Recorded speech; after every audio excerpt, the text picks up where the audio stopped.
Today was a massive day for the equality movement, and one that, to be honest, very few people were expecting. The Supreme Court on Monday effectively legalized same-sex marriages in 5 states without so much as a whisper.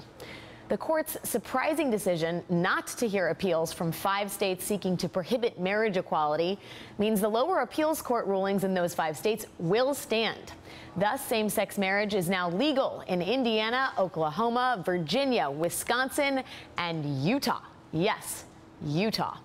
And those 5 will soon become 11, because those appeals courts' rulings are now effectively law of the land in the 4th, 7th, and 10th circuits, covering 6 more states: Colorado, North Carolina, South Carolina, West Virginia, Wyoming, and Kansas.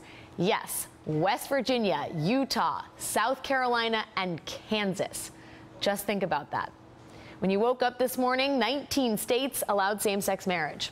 After today's action, or rather inaction by the High Court, 30 states will soon be marriage equality states, which will in total affect up to 190 million Americans.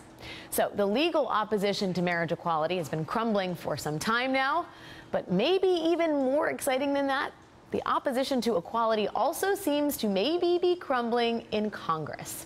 This week, House Speaker John Boehner will raise cash for Carl DeMaio, an openly gay Republican House candidate in California. John Boehner, the Speaker of the House, the man who spent $3 million of taxpayer money defending DOMA, the man who said this last year. I believe that marriage is the union of one man and one woman. It's what I grew up with. It's what I believe. It's what my church teaches me. And I can't imagine that position would ever change. Yes, that John Boehner is now campaigning for an openly gay man. Speaker Boehner has also given the maximum donation of $14,000 to Richard Tissay, another openly gay Republican House candidate in Massachusetts. To be clear, Boehner's goal is clearly electing more Republicans, but the fact that he is willing to do it in the face of threats from the Family Research Council and the National Organization for Marriage says quite a bit. Joining me now is the executive director of the Log Cabin Republicans, Gregory T. Angelo. Gregory, thanks for joining me. Have you called Speaker Boehner and congratulated him on his embrace of gay candidates? I haven't, because there hasn't been any need to. I know that this may come as a surprise to many of your viewers, but Speaker Boehner has been behind Carl DeMaio, behind Richard Tissay's candidacy, essentially from day one. They were certainly supporting Richard Tissay when he ran in 2012. And like you said in your introduction, I mean, these are Republicans who understand that they want to grow the Republican majority in the House. They want to win, plain and simple. So, you know, something like that, I don't know if it's worthy of congratulations. I mean, I'm just happy that Republican House leadership understands the importance of gay Republicans within the party. Given the fact that House Republican leadership, as you say, understands the importance of gay House Republicans, or Republicans who are gay, what's the likelihood Speaker Boehner takes up ENDA, the Employment Non-Discrimination Act, which has passed the Senate and which the Speaker refuses to introduce on the floor of the House?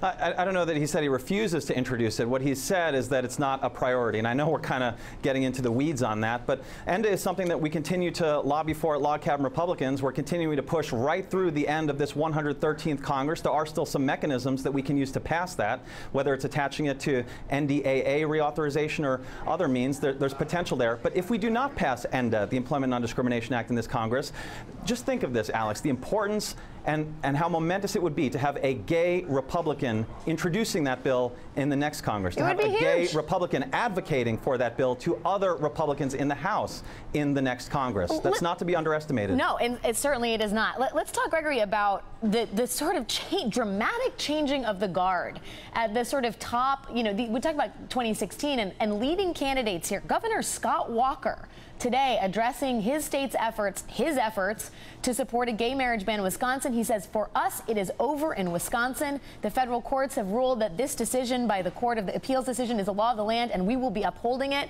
Rand Paul treading, I don't know whether you call it a thin line, but decidedly more on the side of marriage equality than someone like Ted Cruz. Rand Paul says, I believe in old-fashioned traditional marriage, but I don't really think the government needs to be too involved with this. Is a statement like that enough to woo gay voters over to the right side of the aisle?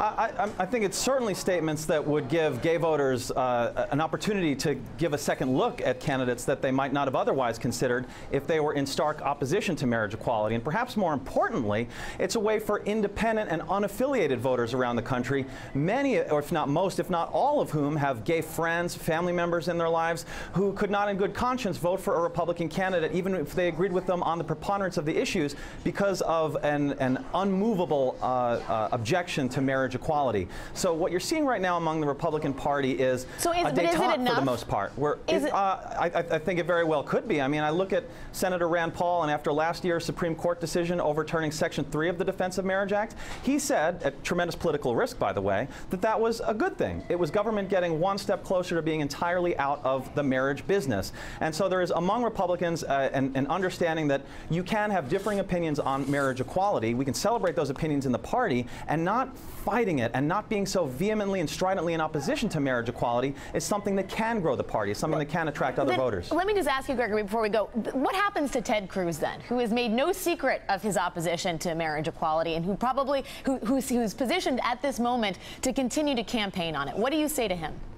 I'd say, you can look to Rick Santorum and the strategy that Rick Santorum used in the 2012 election cycle, where he tried to play exclusively to social conservatives within the party, but it wasn't enough to even win the primary, let alone the general election. I would look at other more common sense conservatives around the country, especially those who have embraced marriage equality, people like Senator Portman, and others who've taken a more sympathetic and softened tone, like Senator Rand Paul, as people who are really going to be the standard bearers for 2016. Gregory T. Angelo with the Log Cabin Republicans. Thanks for your time, Gregory. Thank you, Alex.